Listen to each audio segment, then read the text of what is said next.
I want to start by saying I've been a Nintendo fan for most of my life, and it has been hard to be a Nintendo fan for the past like decade or so, just based on their business decisions. And this is not a video defending the $80 price tag, but I do want to put some things into perspective and present just a kind of unlikely theory, and we'll just see how that goes. So let me just run some stuff by you. I'm down here now, and I have a question for you.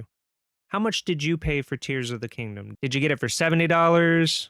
Did you use a game voucher to get it for $50?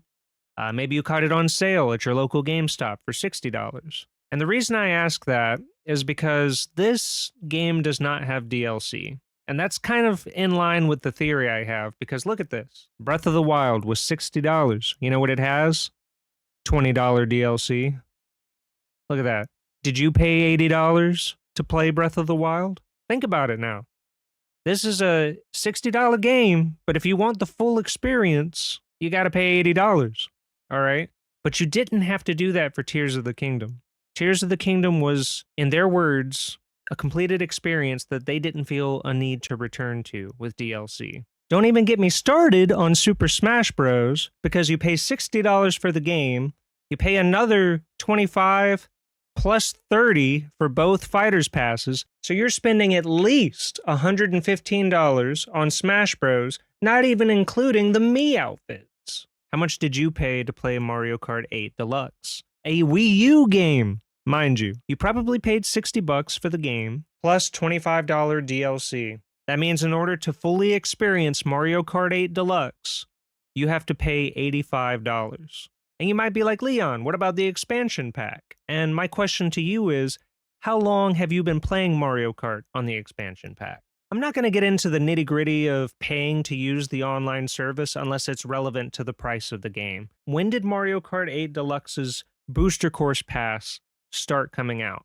The Booster Course Pass started releasing 3 years ago. Think about that. Even if you don't include the price of just playing online, and you just think of it as $30 a year for Mario Kart, you're still spent $90 over the course of the past 3 years to play Mario Kart 8 Deluxe for the expansion pack. And that's not including the $60 you spent on the game. If you got the game and just the DLC, you've still spent at least $85. If you got the game, the DLC, and have paid for Switch Online for the past 3 years, you paid $145. If you got the game, didn't get the DLC, but got the expansion pack, you've at least spent $210 over the past 3 years to play Mario Kart 8 Deluxe. Of course, the prices get a little skewed when you get to thinking about if the game was bought used, or if it was bought with a game voucher, or if the expansion pack is a part of a family plan. And obviously, the expansion pack has other perks besides the Mario Kart DLC, but y'all know where I'm coming from.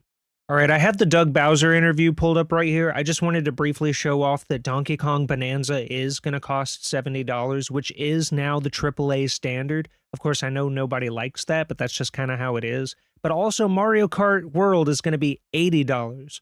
What exactly does that mean? What am I talking about, you know? Here's what I'm trying to say. All right, so this is my theory. This is my challenge to Nintendo. If they're going to charge us $80 for a AAA multiplayer experience, it better be a completed game. No DLC, no microtransactions, and the online better be working immaculately right out the gate. All right, so that's the big question. Is $80 too much for video games? I gotta ask, how much did you pay to play Mario Kart? Have a damn good one.